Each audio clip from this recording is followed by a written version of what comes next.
काफ़ी दिनों से चर्चा चल रही थी भारत में राष्ट्रपति के चुनाव को लेकर। अब दोनों तरफ से, विपक्ष अपक्ष दोनों तरफ से फाइनल हो चुका है नाम।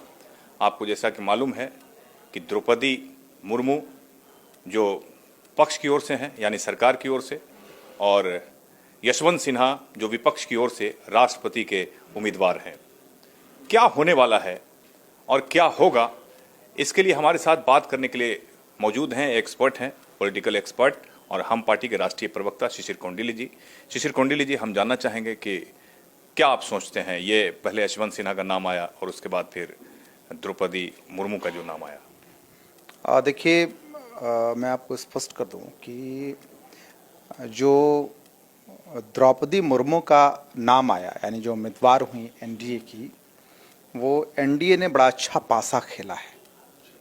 और द्रौपदी मुर्मू उड़ीसा से आती हैं और शेड्यूल्ड ट्राइब्स जो है वो उस कम्युनिटी से हैं, और ख़ास तौर से सबसे ज़्यादा और पहली गवर्नर झारखंड की महिला गवर्नर द्रौपदी मुर्मू रही हैं, और सबसे ज़्यादा उनका कार्यकाल रहा। उनका कार्यकाल लगभग लगता है कि 6.5 वर्षों का रहा है।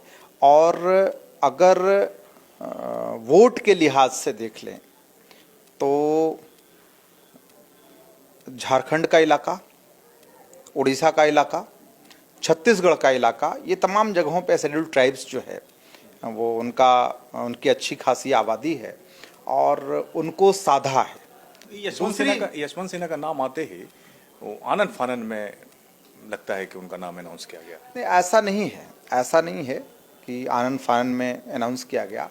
वैसे दिलचस्प बात यह है कि दोनों का रिश्ता झारखंड से है, लेकिन उसको आनन फानन में नहीं कहेंगे कि वह अनाउंस किया गया। बेसिकली 3-4 नाम जो चल रहे थे एनडीए में पूर्व से, उसमें शेड्यूल्ड ट्राइब से 2 लोगों का नाम था। वो दोनों महिला थी, एक छिंदवाड़ा इलाके से आती हैं छत्तीसगढ़ के, और दूसरा द्रौपदी मुर्मू। तो द्रौपदी मुर्मू कहीं ना कहीं जो है वो भारी पड़ रही थी।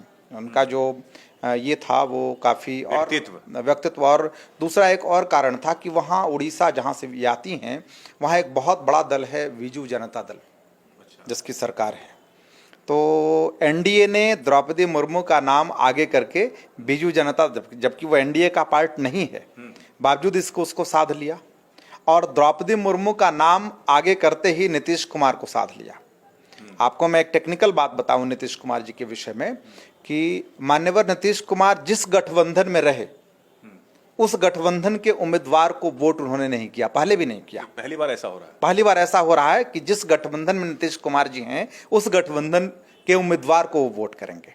जैसे मैं आपको उदाहरण दे देता हूँ, 2017 में मुझे लगता है कि जो है वो ये महागठबंधन में थे, और उसी दौरान रामनाथ कोविंद जी का अनाउंस हुआ था, और उन्होंने, रामनाथ कोविंद उम्मीदवार थे एनडीए के, लेकिन उन्होंने रामनाथ कोविंद जी को सपोर्ट किया।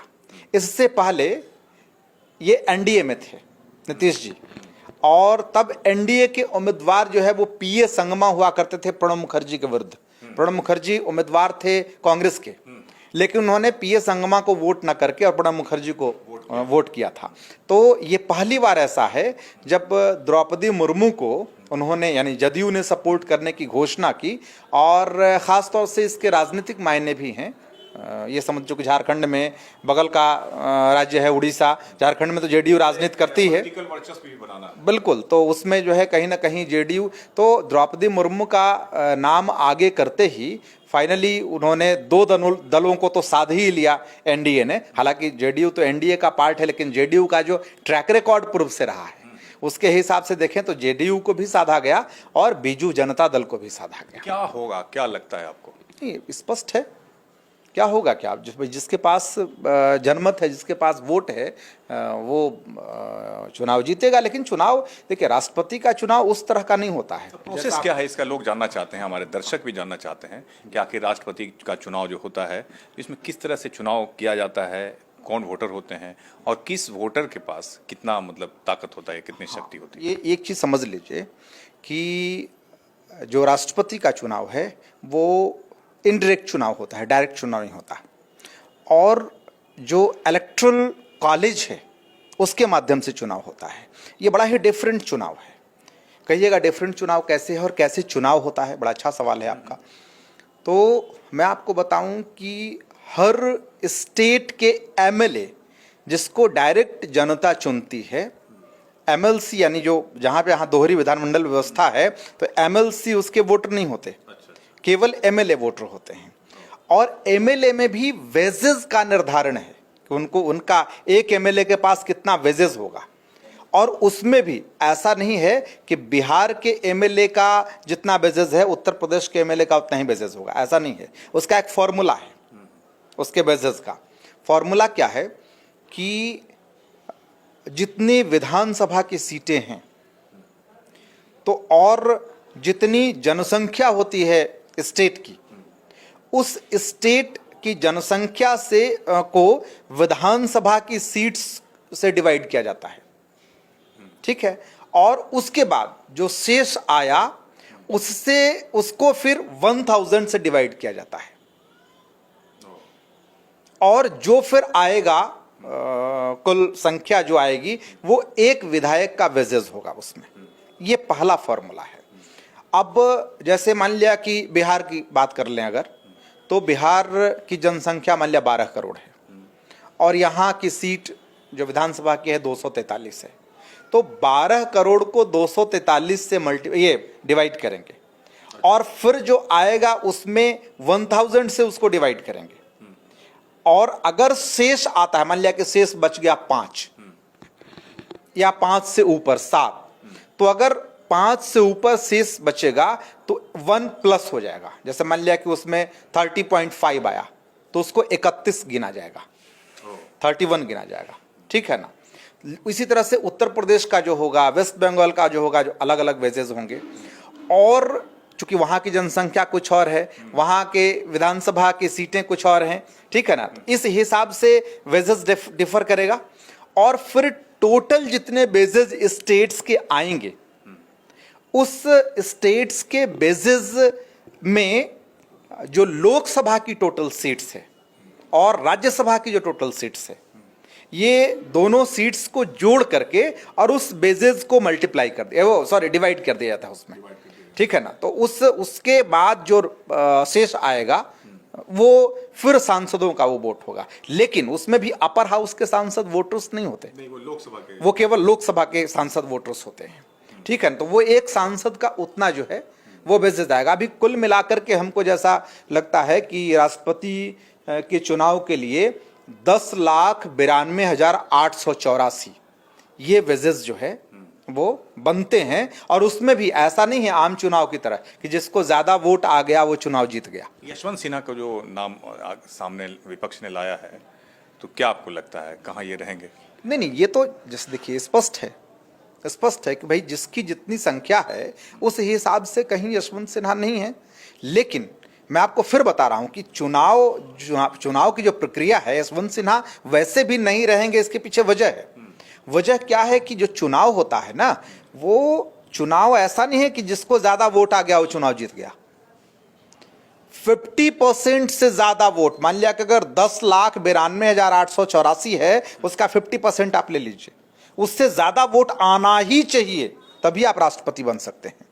और उसमें भी वोटिंग जो करता है तो उसमें प्रथम वरीयता, द्वितीय वरीयता और तृतीय वरीयता। अनुभव के मामले में दोनों में से आप किसको जो है बेहतर मानते हैं? नहीं, ये तो देखिए आजकल जो चुनाव होता है अनुभव के आधार पर कहाँ होता है। वैसे यशवंत सिन्हा का जो ऑरा है, आप अगर ऑब्जेक्टिव होकर के अगर देखें तो वो थोड़ा दूसरे हिसाब से है, ठीक है ना। उनका अनुभव भी दूसरे हिसाब से है।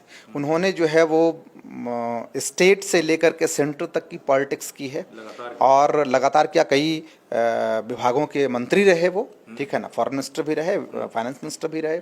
तो जसवंत सिन्हा का तो एक दूसरा हिसाब किताब है। लेकिन आपको मैं बताऊं कि ये चुनाव व्यक्तित्व पे नहीं होता है, ये चुनाव एक दाव है, ठीक है ना। और वो दाव इस रूप में है कि पहला दाव तो ये कि मेरे हिसाब से वोट आ जाए और दूसरा दाव ये कि किस मास को मैक्सिमम हम अपनी ओर खींच सकते हैं यहाँ, मतलब पूरे देश में कौन सा ऐसा मास पॉकेट है जिसको हम अपने पक्ष में कर सकते हैं, अपने पार्टी के पक्ष में कर सकते हैं। इसीलिए नीतीश कुमार पीछे भाग गए। नहीं, नीतीश कुमार पीछे भाग गए वो दूसरा मसला। नहीं, पीछे भागे, उनको लगा कि नहीं हम बन पाएंगे, वो लाजमी है, वो लाजमी है। नीतीश कुमार क्या पीछे भागे? नीतीश कुमार तो उम्मीदवार ही नहीं थे उसी हिसाब से, नहीं थे, लेकिन लोग जो है उनको चर्चा में ला रहे थे। नहीं, चर्चा में वो तो मीडिया का शिगोफा था, उसको मतलब उस रूप में मत देखिए। लेकिन जो बाकी दो लोग जैसे फारूक अब्दुल्ला उम्मीदवार हुए थे, जैसे मान लिया गोपाल गांधी उम्मीदवार, जो गांधी जी के पौत्र हैं, वो उम्मीदवार हुए थे। मतलब उनको विपक्ष ने प्रपोज किया था कि आपकी उम्मीदवारी हो, तो वो वहाँ पर वो पीछे हट गए, क्योंकि वो जान रहे थे कि जो स्थिति है वो क्या है। क्योंकि देखिए वेजेस का वोट लाना मतलब विधायकों का हर जगह से, और उसी हिसाब से एक तो देखिए अब आप मान लिया कि प्रथम वरीयता में आपका नाम दे दिया, तो वो अगर वोट पूरा नहीं होगा तो सेकंड जो वरीयता है वो भी काउंट होगा, वो आपके पक्ष में काउंट होगा।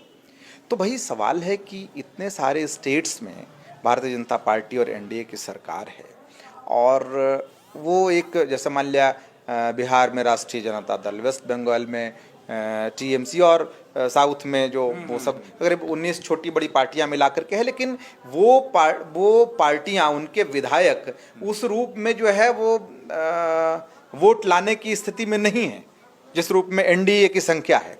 तो लाजमी है कि द्रौपदी मुर्मू का बनना तय है। द्रौपदी मुर्मू बीजेपी के लिए भी काम करती थी। अरे बीजेपी की वो विधायक थी भाई, उड़ीसा से वो मंत्री रही, पहले जिला परिषद की सदस्य रही हैं वो, उसके बाद राज्यपाल बनी वो। उसके बाद बीजेपी ने उनको गवर्नर बनाया झारखंड में, और सबसे लंबे कार्यकाल तक वो गवर्नर रही झारखंड की, पहली महिला गवर्नर झारखंड की रही शेड्यूल्ड ट्राइब से। और मतलब उनका लगभग हमको लगता है कि 6.5 वर्षों का कार्यकाल, उससे ज़्यादा ही होगा, कम नहीं होगा, जो कि किसी भी गवर्नर का ट्रैक रिकॉर्ड मुझे नहीं लगता कि इसी हिसाब से रहा होगा। किसी का अगर झारखंड के लिए तो बहुत बड़ी खुशखबरी है। बिल्कुल, झारखंड के लिए, उड़ीसा के लिए, सबके लिए खुशखबरी है। और ये बिल्कुल इनको ऐसा लग रहा है कि बिल्कुल तय है राष्ट्रपति मतलब इनको हो जाना है। निश्चित जिस तरह से वोट्स का हिसाब किताब है उसमें वो तय है कि द्रौपदी मुर्मू ही देश की अगली राष्ट्रपति होंगे। बीजेपी ने एक अच्छा पॉलिटिकल खेल खेला। हाँ बिल्कुल बिल्कुल बिल्कुल बिल्कुल वो दाव खेला है, और निश्चित तौर से द्रौपदी मुर्मू आने वाले दिनों में इस देश की राष्ट्रपति बनेंगी। क्या कहना चाहेंगे उनको आप? देखिए अभी तो मैं कुछ उस विषय पे कह नहीं सकता, लेकिन अग्रिम शुभकामनाएं हैं हमारी। मैं तो यशवंत सिन्हा को नहीं देंगे अग्रिम शुभकामनाएं? नहीं, मैं दोनों को शुभकामनाएं दूंगा, लेकिन देखिए यशवंत सिन्हा जी, यहाँ राजनीति भावनाओं से नहीं चलता मिर्जा साहब, राजनीति हमेशा कैलकुलेशन से चलता है। और हम यशवंत सिन्हा के वेलविशर हो सकते हैं, लेकिन जसवंत सिन्हा के पास वोट्स नहीं है, ये मैं बार बार कह रहा हूँ, ठीक है ना। वोट्स तो द्रौपदी मुर्मू के साथ है, ठीक है, तो द्रौपदी मुर्मू जो है वो राष्ट्रपति बनेंगे, इसमें कोई गुरेज नहीं है। थैंक यू, धन्यवाद। द्रौपदी मुर्मू राष्ट्रपति की प्रबल उम्मीदवार, और निश्चित तौर पर जिस तरह की संख्या है, जैसा कि हमारे एक्सपर्ट शिशिर कौंडिल्य ने बताया कि संख्या का खेल है, और संख्या में द्रौपदी मुर्मू काफ़ी आगे हैं। अब देखना होगा कि आने वाले समय में क्या होता है, ये सब भविष्य के गर्त में है। बहुत जल्द ही ये भी अनाउंसमेंट हो जाएगा, ये भी घोषणा हो जाएगा कि सही मायने में राष्ट्रपति कौन बनता है।